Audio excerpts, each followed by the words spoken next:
There are a couple core principles about carry to break it down into the simplest way to play the role possible.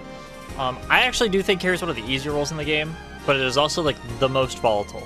So it's a bit of a trade-off of like ease of execution, but also one of the biggest responsibilities in the game to like end up closing it out.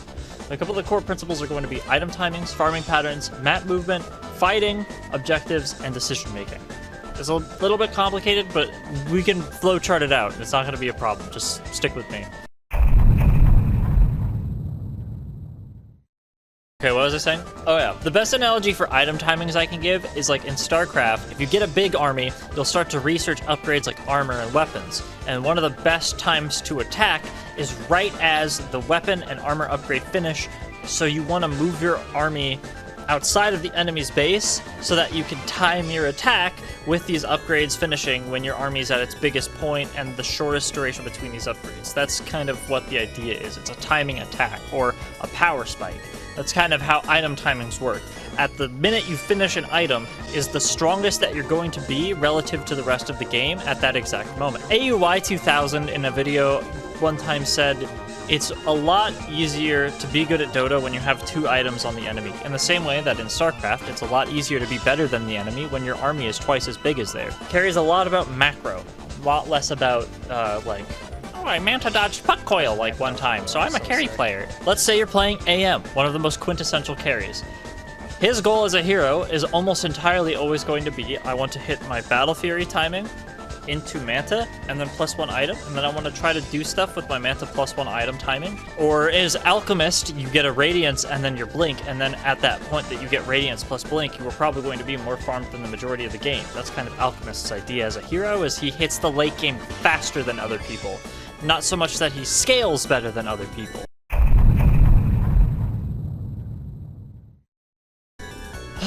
Farming patterns. I need a Dota 2 minimap. Here we have a picture of an old Dota 2 minimap. The version isn't really super important. What's more important is the very big things to cover with this that are the same regardless of patches and have kind of been the same since about 2017 or 18-ish. They haven't really changed since then. I will explain the principles so that if the map changes drastically and the way that you farm and play the map changes drastically, that you can understand why people do the things they do, so maybe you can try to figure it out and apply it to a new version of the map. But for the most part, I don't know how much things are going to change. Because they've just been the same for so long, almost a decade now. I really don't see them changing too drastically in the future, but who knows? So, one of the biggest core principles I can teach you is that Ancients are very good. Ancients are your biggest source of EXP and money as a carry, so you want to try to farm Ancients as much as possible. That being said, given the fact that there is currently an Ancient camp underneath the safe lane tier 1, you kind of want to try to maintain control of your lane.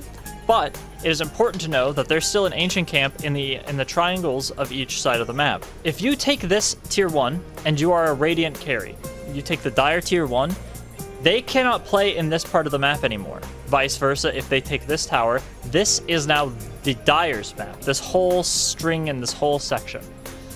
The reason for that is going to be because if they want to TP to this tier 1, it's very easy for them to save somebody farming here, whereas the closest next TP spot for your team is going to be here.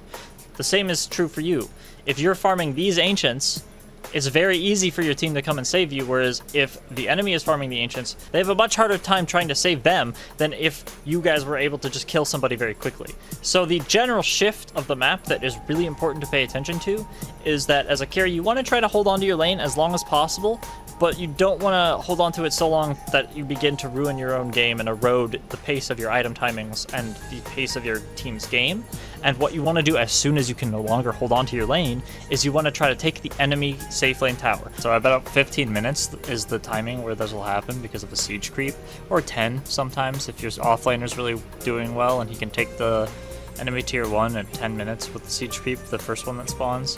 But generally, like 15 minutes is a good timing because you can push with the siege creep and then establish a pretty good foothold. When around that time and around both teams taking each other's safe lane T1s, the map stops being shaped diagonally and starts being shaped vertically, like this. Generally speaking, this tower is going to be the most important tower that you want to try to take. The only time that you probably want to go for this mid T1 is if you have an Alchemist on the enemy team, or a Sven, or somebody who takes these really big ancient stacks, like a Luna or a TA or something, and you know for a fact that they have these big ancient stacks, because taking the mid tier 1 is the best way to contest them in the triangle. That being said, otherwise, in almost every single situation, this tower for your entire team is going to be the most important tower to take in the game. Tier 1 and both the safe lanes. The reason you want to do this is because it opens up this ancient camp, and all this farm for you. This is the desired place for a carry to play, is access to 2 ancient camps, all these camps, and the wave. If you are able, as a carry, to farm both ancients without really missing any, like you stack one, farm it, move over here, stack it, farm it, kind of in that sort of pattern while bouncing this wave back and forth, like shoving this wave out, farming these ancients, that is the most gold and map impact that you can possibly make. The most gold, EXP, and map impact that you can possibly make without fighting. The controlled vacuum of what is the most effective place to farm gold and EXP, it is this. Because by shoving this wave, you end up forcing enemies to have to always come up to the place in the map that is the least safe for them, which is this, which gives your team an opportunity for pickoffs. Or you just constantly chip away at this tower, and then you get a tower, and then you have all this space to farm on your map. Whereas if the enemies take this and you can never break this tower, what ends up happening is you'll notice, if you pay attention to it, that your map will start to feel really claustrophobic. You lose so much control because now all you have is this to farm. And 5 people in the game of Dota in this current state in the game want farm. I don't know if this is always going to be the case. Maybe they'll disincentivize supports from farming as much as they are right now. But currently, supports want to farm a lot, your mid wants to farm a lot, your offlane wants to farm a lot. Everyone wants items right now. And everyone will probably always want items unless they decide to change it, which I would think would be for the better personally. However, I digress. The way that you evaluate the map is just, if we can break down this tower, it opens up this much space for our carry. Then our mid or offlane can play in this area, because then if the enemies try to contest or defend or anything, it opens up easy pick options for them and the supports can play with them. You kind of just abandon this area almost entirely, unless you have an offlaner or a mid laner whose whole purpose is kind of devoted to just like sitting down here, stalling this push. You can really safely clear waves. It's a lot of commitment to have to deal with them like a Underlord or something. Those are kind of the heroes that are better at like de-pushing in this sort of sense pretty safely, but at the same time, like for the most part, you just want to prioritize taking over the enemy jungle and bouncing these waves. If you are owning on the bot lane, or if you're a Radiant carry and you're owning and you're like, oh, I can get this tower for free, that kind of does change things a bit. Because then, if you can get this tower for free, you kind of do want to just start pushing this wave out and then just sort of bouncing back and forth and pushing and farming this whole spot, because at the end of the day, what you'll end up doing is you're denying the enemy carry their place to farm while forcing them up here, and your offlane is probably also winning. So you're restricting the map in a much tighter way for the enemies and also still having a pretty high impact on the game, but the opportunities that you're going to have to do that are very few and far in between. In the same sense that Counter-Strike has a default, this is going to be your default. It's not so much about, this is what you do literally every single game. It's a lot more about, this is your default, this is what you want to fall back to and expect for the majority of your games, rather than like, I need to do this in every single game perfectly, otherwise we lose. If you are losing really hard, and you can't get this tower, and you can't protect this tower, and there's nowhere to farm, basically the only place that you really have left to play is kind of down here. And this sort of area. It's less important about what you farm though, and more important about where you farm. And let's say the enemy mid is missing. You kind of just want to try to play probably closer to your base than you do further out, because you could be giving the highest priority kill on your team up for free. So you kind of want to try to make it awkward for them to kill you. You're a really important hero. You're probably the highest value kill in most games. You don't want to be putting yourself in positions where they can kill you for free. One of the better ways to look at map movement can be, oh, I'm Faceless Void, I hit 6, I can take this gate, set up a kill on the enemy carry, and it's 10 minutes, so there's a siege creep coming, and now we can kill the enemy carry and take this tower, which is really important. That's kind of a map movement decision rather than a farming decision. That being said, What you want to kind of look for in general with map movements is going to be stuff a lot more later into the game, a lot more like 20, 40-ish minutes, where it's going to be things like, I want to push out this wave to force somebody to TP to the tier 2, so that I can play bottom with my team, because we can guarantee a 4v5 by baiting out this wave, because we know someone's going to answer it. And if nobody answers it, then we know that they are either in Roche, all jungling, or smoked. Because those are the only 3 things that can be happening when people don't answer waves. You could kind of process of eliminate what the enemies are doing by just sort of taking a second and being like, well, if they're not dealing with this, what could they be doing? Yeah, they could all be jungling. That's probably not going to be the case in almost every game. Very few games you ever going to play where all 5 heroes are ignoring creep waves and just jungling. And if that's the case, you can probably just find free kills like at any point in the jungle, and they're not really going to come help each other because they're all too busy farming. But if they aren't, and they are probably smoked, roshing, or hiding behind a creep wave trying to bait you in the same way, then you can continue to slowly apply pressure through this wave. You don't have to show, you don't have to commit, you can get a vision, etc. It's one of these things where you want to pay attention to pushing out waves, baiting a response, and then after they see that response, being quick to punish it. You have to pay attention to this and be quick though, because if you wait too long, let's say you take 40 seconds to, as you see this guy killing this wave, you take 40 seconds to walk down here. By the time you walk down here, he can gate and come and join his team. You have to be really quick to punish these mistakes of the enemy of TPing away and splitting up. You can't allow the team to totally regroup. But you also can't just blink into 5 heroes totally alone. You have to try to play the balance between getting your team to kind of rally around what you want to do and talking to your team. Unfortunately, it's important if you want to win a lot of games. Kind of have to. If you don't end up talking to your team, you're probably going to be in a lot tougher of a situation to win games. Your games are probably going to take a lot longer on average. You can still win them, but your games are going to take a lot longer because you're just like sitting there silently like, oh, no one's doing it. Well, I guess it's back to jungling or something. But like if you just say like, hey guys, I'm going to bait this, let's fight down here, and everyone ignores you, that sucks. But at least you tried. And I think that that has more merit in it than just sitting there silently spamming games and just like, oh, every game is like 55 minutes. I can never get anyone to organize or do anything. It's like, talk to people, use your voice chat, and don't be an insane person. Just be like normal. And if people are being insane to you, simply mute them. Do not continue the cycle. You have to try to just be chill. It's very hard. Everyone's going to want to blame you because you're the carry. It's just how the game is. No matter what you do, everyone's going to blame you. Oh, you didn't show up to this fight even though it's a terrible fight? That's your fault. Oh, you didn't literally carry the game in an unwinnable state because all 3 of your lanes lost. You never got an opportunity to even hit your first item timing, even though you played your lane with like 80 CS at 10 minutes. That's on you. It's just how it is. And you're just going to have to tank that as a carry player, which is shitty and very frustrating. But you could try not to perpetuate the cycle further. That's the best that you can offer to the community as a whole and yourself. Because you never know. You might make a friend too. And if you're sitting there shit-talking somebody, you're denying yourself the opportunity to make a friend. I try to get some of the most common carry heroes here, kind of independent of like patch fluctuation. There's some in here that are not perfect, and this is not perfect at all. Just this general idea. The whole idea here, though, is that there is Timing Tommies, there's Brawlin' Brads, and there's Late Luthers. By the name, you can kind of figure out what I mean, but I'll explain. Timing Tommies are heroes that don't scale bad, necessarily, but they function much better as timing heroes who are like, I hit this peak and I want to win the game by, like, let's say, like, arbitrarily, like, 35 minutes is just a number to throw out there. That's their peak strength. Every hero's timings are completely different. It's just to give you an idea. Heroes like Lone Druid, whenever people start to get ways to kite his bear, kind of fall off. AM doesn't really do as much damage once every single hero in the entire game is 4.5k HP because every single hero has 42 strength gain now. Heroes like TA don't scale as well with items once people have a shit ton of armor, and meld kind of doesn't do as much.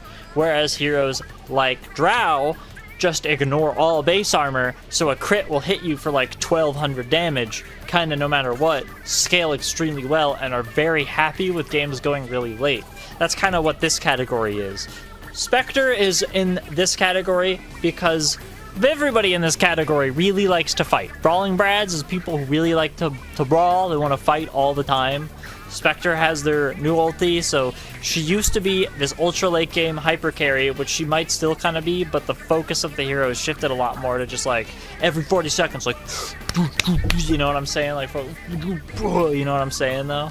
So this is the general overview of these heroes, is like, but this is going to change with every patch. This is going to shift around. The idea that I'm trying to convey to you isn't, oh, this is the standard mold that every single hero is going to fit for every single version of the game. It's more like you get the idea of what these heroes' goals are. Naga Siren, depending on the version of Naga you play. If you go Radiance and you cut every single creep wave, likes late game because she can isolate the enemies, restrict their resources, and give the entire map to her team, so that way you could, like, you know, choke out enemies over the course of like a 40-minute game, 50-minute game. Whereas a hero like Luna does not really want to play against another 6-slotted carry. She kind of just wants to end the game before everybody has 6 items. Same with Alchemist. The way that you want to evaluate... Now, there's going to be metas, and heroes that aren't on this list are going to be played as carry. The whole point of this is not to say, this is the only thing that you should ever pick from. It's literally just to illustrate a very broad concept to put heroes in categories of what carries often want to accomplish with their hero. In Dota, there's generally, as a carry, in Dota right now, there's, as far as I'm aware, basically 2 ways to play a lane. There's not really, I can't think of any more based on the way that I'm going to break this down, but you can either static a wave, where is the standard thing of Dota, you freeze a wave in front of your tower and simply try to keep it there as long as possible and interrupt if the enemy pulls, block their pull camp. This is the traditional way of laning. The other way of laning is to slow push and double wave. So all that's important in this way of laning is you want to make sure your creeps die slower than the enemy creeps. That's the only thing that's important. Because if you can slowly push the wave rather than quickly, what'll happen is, by the second creep wave, when the creep waves meet, ideally, if you've hit the enemy creep once and the enemy hasn't touched it at all, and both waves have just kept fighting each other, you'll end up having 2 ranged creeps, and your level 2 will hit faster than the enemy's level 2, which is a timing you want to play around. You have more creeps so you can fight them, and your level 2. That's the goal. With slow pushing, it also opens up the opportunity for your support to pull the hard camp, and you to just protect them, because hopefully you've done this off of a 1 trade. To give you an idea of what this looks like, let's say these creep waves have just met for the first time. I'll try to even it out. Now, imagine these creeps are just fighting. If I hit it once, now next wave I will have 2 ranged creeps and my wave is slow pushing if all goes perfectly. Let's say that Centaur hits the creep back. What do I do? So now you have to kind of keep a tally mark in your head of the amount of auto attacks that have been expended on the creep wave. What does this mean? If he hits it once, now you gotta hit it once. And if he hits it twice, now you gotta hit it twice. You wanna try to be 1 auto attack up on them so that your wave is still slowly dying. The other way to do this is through creep aggro. What does that look like? So you can do these things in Dota, where if this Centaur is just hiding behind this wave, and I don't like where the creep wave is, and I have, let's give myself a ward just so that I can see him, and I want to get the creeps down this hill, I can right-click without attacking near the creeps, and they will follow me. This is very good for manipulating creep waves, and also makes it easier to trade and do things like move the creeps in a favorable position. If you're in an unwinnable lane, you can just kind of creep aggro back, and then keep doing it. It doesn't really matter how close you are to Centaur. All that matters is that you're close to creeps. As you can see, I will pull these creeps all the way to my tower, and it doesn't matter how close you are to Centaur. That means you could even look in another lane and right-click 1 time to do this. You could, if you wanted to hit Centaur without drawing creep aggro, because they only check like this far, you just right-click like here. They don't give a shit, because I issued the command away from where they check for aggro. That's useful for harassing, that's useful for supporting, that's useful for so many things, as I'm sure you can figure out and how to apply, but those are the general things about laning that are the most important. Now, if I were to hit him, and the creeps are gonna come hit me, my wave is still technically slow pushing, because my creeps are hitting his, and his creeps aren't hitting mine. So this is another way to slow push your wave, is trying to poke. If you are a ranged hero in particular, this works pretty well, because you can kind of hit them and walk away, and you don't have to eat a whole bunch of harass from the creeps, as long as you're being pretty proactive about it. Now they can do the same if he simply right-clicks back, but this is one of the options that you have to slow push your wave. It's just trying to be conscious of making sure that your wave isn't slamming into them, but slowly trickling forward based on like the little bits of damage that are getting done. It's important to winning your lane, because if you can win a fight off of that level 2 timing and that bigger creep wave, you can just snowball a lane, which is kind of important given the fact that in this current day and age, carries at laning have to be pretty clever at how they win a lane, because offlaners are just so good at laning now that carries really have to try to fight for every single bit of advantage in lane. The 3 farming items, well, there's 4. The 4 farming items in the game are going to be Hand of Midas, Battle Fury, Maelstrom / Mjolnir, and Radiance. When do you buy these items? Hand of Midas is for kind of when you're in a weird situation where the enemy is either going for Hand of Midas and you actually just want to match their greed and you know the game's going to go long and you're not going to be joining a whole lot of fights. Or, and this is kind of the bigger one, that's the one that you mainly want to look for, if you know that your team isn't going to be able to contest the enemy's objective pressure, and you are aware that you're going to lose a lot of space on the map. What Hand of Midas does is it maximizes the small amount of space that you know you're going to have. Whereas an item like Battle Fury or Radiance is bought because you know you're going to have a ton of space, and you are now killing a whole bunch of stuff spread out over the entire map, rather than something like a Hand of Midas, which is good on one camp and giving you a lot of gold for one thing. This gives you the ability to kill lots of stuff really fast. Maelstrom is kind of the item you buy when you want to fight and you want to farm and you're not sure what you want to commit to. Battle Fury is your kind of in-between. It's not super great as a fighting item, but it is still like 50 damage.